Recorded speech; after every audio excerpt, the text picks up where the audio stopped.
Praise the lord. ఈరోజు దేవుని వాగ్దానము,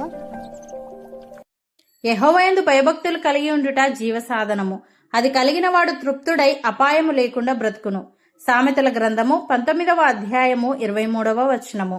సహోదరి సహోదరులారా, ఇది మన జీవితకాల భద్రతకు గ్యారంటీ ఇచ్చే ఒక అద్భుతమైన దైవిక వాగ్దానం.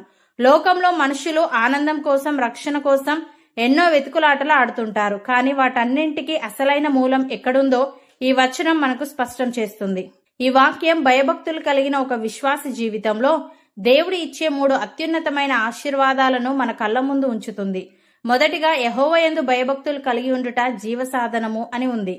ఇక్కడ భయభక్తులు అంటే దేవునికి భయపడి పారిపోవడం కాదు, ఆయనను అమితంగా ప్రేమిస్తూ ఆయనకు ఇష్టం లేని పాపపు మార్గాలకు దూరంగా ఉండడం. దేవుని వాక్యం చెబుతుంది, ఈ భయభక్తులు కలిగి ఉండడమే మనిషికి జీవసాధనము అని, అంటే జీవాన్ని ఇచ్చే మార్గము అని. ఇది ఆత్మీయంగాను శారీరకంగాను మనకు నిరంతర నూతన బలాన్ని, ఆయుష్ను ప్రసాదిస్తుంది. ఉదాహరణకు, తన కాలంలో లోకమంతా చెడుతో నిండి ఉన్న నోవాహు దేవుని యందు భయభక్తులు కలిగి జీవించాడు. దేవుడు చెప్పిన మాటను నమ్మి ఎవరు ఊహించని విధంగా ఓడను నిర్మించాడు. ఇది దేవుని ఎడల అతనికి ఉన్న గాఢమైన గౌరవాన్ని చూపిస్తుంది. ఫలితం, లోకమంతా నాశనమైనప్పుడు తన కుటుంబంతో పాటు జీవాన్ని కాపాడుకున్నాడు. ఒక కొత్త తరానికి ఆరంభంగా నిలిచాడు. అలాగే దానియేలు రాజు ఆజ్ఞను కాదని నిత్యం తన దేవునికి ప్రార్థన చేయడం మానలేదు. రాజు ఆజ్ఞ కంటే దేవుని ఆజ్ఞ ముఖ్యమని, ఆయన ఎడల ఉన్న భయభక్తులే తన ప్రాణం కంటే మిన్న అని భావించాడు. ఫలితం, సింహాల బోనులో పడేసిన దేవుడు తన దూతను పంపి అతన్ని కాపాడాడు. తద్వారా దేవుని మహిమను లోకానికి చాటాడు. అతని ఆయుష్ దేవుని చేతిలో సురక్షితంగా ఉంది. ప్రియులారా, నోవాహు మరియు దానియేలు జీవితాలు ఒక సత్యాన్ని మనకు చాటి చెప్తున్నాయి. దేవుని యందు భయభక్తులు కలిగి ఉండడం అంటే పరిస్థితులు ఎలా ఉన్నా దేవుని వాక్యానికి కట్టుబడి ఉండడం. నోవాహు కాలంలో లోకమంతా చెడు మార్గంలో వెళ్తున్నా నోవాహు దేవుని వైపు చూశాడు. అలాగే ఈనాటి కాలంలో కూడా విలువలు పతనమవుతున్నా దేవుని యందు భయభక్తులు కలిగిన వ్యక్తి తన నీతిని కాపాడుకోగలడు. దానియేలుకు రాజు ఆజ్ఞ కంటే దేవుని ఆజ్ఞే ప్రాధాన్యతనిచ్చింది. మన జీవితాల్లో కూడా దేవుని చిత్తానికి వ్యతిరేకమైన ఏ ఒత్తిడి ఎదురైనా దేవుని భయం మనకు సరైన నిర్ణయాన్ని తీసుకునే ధైర్యాన్ని ఇస్తుంది. దేవుని యందు భయభక్తులు కలిగి ఉండడం అనేది ఒక బంధకం కాదు, అది ఒక జీవసాధనము. ఇది మనకు ఆపదల్లో రక్షణను, గందరగోళంలో స్పష్టతను మరియు మరణమంచున కూడా అచంచలమైన నిరీక్షణను ప్రసాదిస్తుంది. రెండవదిగా, అది కలిగిన వాడు తృప్తుడై అపాయం లేకుండా బ్రతుకును అని ఉంది. ఈ లోకంలో ఎంత సంపాదించినా, ఎంతటి ఉన్నత స్థానానికి వెళ్లినా మనుషులకు ఏదో ఒక కొరత, అసంతృప్తి వెంటాడుతూనే ఉంటాయి. కానీ దేవుని యందు భయభక్తులు కలిగిన వ్యక్తి జీవితంలో దేవుడు ఇచ్చే ఒక అద్భుతమైన ఆభరణం తృప్తి. లోపల దేవుని నెమ్మది ఉన్నప్పుడు ఉన్నదానిలోనే మనస్సు ఎంతో సంతోషంగా, తృప్తిగా ఉంటుంది. అలాగే ఈ రోజుల్లో రేపు ఏం జరుగుతుందో, ఎలాంటి కీడు ముంచుకొస్తుందో అని లోకం భయంతో బ్రతుకుతుంది. కానీ దేవుని వాగ్దానం చూడండి, ఆయన భయభక్తులు కలిగిన వాని జోలికి ఏ దుష్టశక్తి గాని, ఏ కీడు గాని రాలేదు. వాడు ఎలాంటి అపాయములు లేకుండా అత్యంత సురక్షితంగా బ్రతుకుతాడు. దేవుని దూతలు వారి చుట్టూ కాపలాగా ఉంటారు. ఉదాహరణకు, దావీదు తన కీర్తనలలో అనేక సార్లు ఈ మాటలను పదే పదే గుర్తు చేసేవాడు. దావీదును చంపడానికి సౌలురాజు ఎంతో మంది సైన్యంతో వేటాడుతుండేవాడు. దావీదు ఎన్నో అడవుల్లో, గుహల్లో తలదాచుకున్నాడు. ఆ భయంకరమైన సమయాల్లో కూడా దావీదు దేవుని నెమ్మదిని కోల్పోలేదు. యెహోవా నా కాపరి, నాకు లేమి కలగదు అని ఆయన సన్నిధిలో తృప్తి చెందాడు.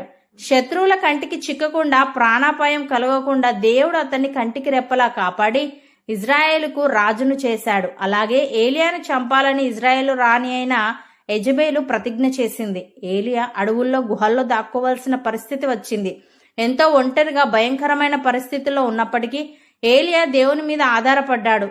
దేవుడు అతనికి కాకులు ఆహారం తెచ్చిపెట్టేలా చేశాడు. దూత ద్వారా బలాన్ని ఇచ్చాడు. అపాయం పొంచి ఉన్నా కూడా దేవుని భయమున్న ఏలియాకు ఏ హాని కలగలేదు. దేవుడు తన దూతలను పంపి అతన్ని అద్భుతంగా కాపాడాడు. ప్రియులారా, ఈ లోకంలో మనకు కలిగే సంపదలు, హోదాలు మనకు తాత్కాలిక సౌకర్యాలను మాత్రమే ఇవ్వగలవు. కానీ అవన్నీ మనకు నిజమైన నెమ్మదిని ఇవ్వలేవు. భయం, అశాంతి మరియు ఆందోళనలతో నిండిన ఈ ప్రపంచంలో దేవుని యందు భయభక్తులు కలిగి జీవించడమే అత్యంత గొప్ప రక్షణ కవచం. దావీదుకు, ఏలియాకు తోడుగా ఉన్న దేవుడు ఈ రోజు మనకు కూడా తోడుగా ఉంటాడు. మన చుట్టూ ఆయన దూతలు కాపలాగా ఉంటారు. సహోదరి సహోదరులారా, ఈ లోకం మనకు ఆందోళనలను, భయాలను మాత్రమే మిగిల్చవచ్చు. కానీ సర్వశక్తిమంతుడైన దేవుని యందు భయభక్తులు కలిగి జీవించడం మనకు జీవ సాధనము. అది మనకు లోకం ఇవ్వలేని తృప్తిని, కీడును రానివ్వని, అపాయం లేని సురక్షితమైన జీవితాన్ని ప్రసాదిస్తుంది. నోవాహును, దానియేలును, దావీదును మరియు ఏలియాను తన రెక్కల చాటున కాపాడుకున్న దేవుడు ఈ రోజు మన జీవితంలో కూడా అదే అద్భుతాలను చేయడానికి సిద్ధంగా ఉన్నాడు. కాబట్టి భవిష్యత్తు గురించి చింతించడం మానేసి మనల్ని సృష్టించిన దేవునిపై సంపూర్ణ విశ్వాసం ఉంచుదాం. ఆయన మనకు తోడుగా ఉన్నప్పుడు ఏ అపాయమూ మన దరి చేరదు. ఆయన ఇచ్చే నెమ్మదిని పొందుకొని తృప్తికరమైన విజయవంతమైన జీవితాన్ని గడుపుదాం. అవును అన్నవారు నాతో పాటు ప్రార్థనలో ఏకీభవించండి. పరిశుద్ధుడా, ప్రేమగల తండ్రి, నీ యందు భయభక్తులు కలిగి ఉండుట జీవసాధనమని, అది కలిగిన వాడు తృప్తుడై అపాయము లేకుండా బ్రతుకునని, నీ యందు భయభక్తులు కలిగి ఉండడం అంటే నీకు భయపడి పారిపోవడం కాదు గాని నేను అమితంగా ప్రేమిస్తూ నీకు ఇష్టం లేని పాపపు మార్గాలకు దూరంగా ఉండడం అని నీవు సెలవిచ్చావు. తండ్రి, నీకు స్తుతులు. దేవా, నీ యందు భయభక్తులు కలిగి ఉండడం అనేది ఒక జీవ సాధనము గనుక ఇది మాకు ఆపదల్లో రక్షణను, గందరగోళంలో స్పష్టతను మరియు మరణం అంచున కూడా అచంచలమైన నిరీక్షణను ప్రసాదిస్తుంది. గనుక మా దైనందిన జీవితంలోనూ మేము చేసే ప్రతి పనిలోనూ నీ యందు భయభక్తులు కలిగి జీవించే వారంగా ఉండుటకు సహాయము దయచేయమని, ఈ లోకంలో మాకు కలిగే సంపదలు, హోదాలు మాకు తాత్కాలిక సౌకర్యాలను మాత్రమే ఇవ్వగలవు గాని అవి మాకు నిజమైన నెమ్మదిని ఇవ్వలేవు గనుక భయం, అశాంతి మరియు ఆందోళనలతో నిండిన ఈ ప్రపంచంలో నీ యందు భయభక్తులు కలిగి జీవించడమే అత్యంత గొప్ప రక్షణ కవచం గనుక మాకు ఉన్నదానిలో మేము తృప్తి చెందుతూ నీ చిత్తానికి లోబడి భయభక్తులతో కూడిన జీవ సాధనమును పొందుకొని నిత్యము నీకు మహిమకరంగా జీవించే వారంగా ఉండుటకు కృపచూపమని, ఈ వాగ్దానాన్ని నమ్మి ప్రార్థనలో ఏకీభవిస్తున్న ప్రతి ఒక్కరిని నీ శాంతిని, భద్రతను మరియు లోకం ఇవ్వలేని నిత్య తృప్తిని ప్రసాదించి వారు ఎక్కడికి వెళ్ళినా నీ కాపుదల వారికి తోడుగా ఉండనివ్వమని యేసుక్రీస్తు నామమున ప్రార్థిస్తున్నాము తండ్రి. ఆమెన్.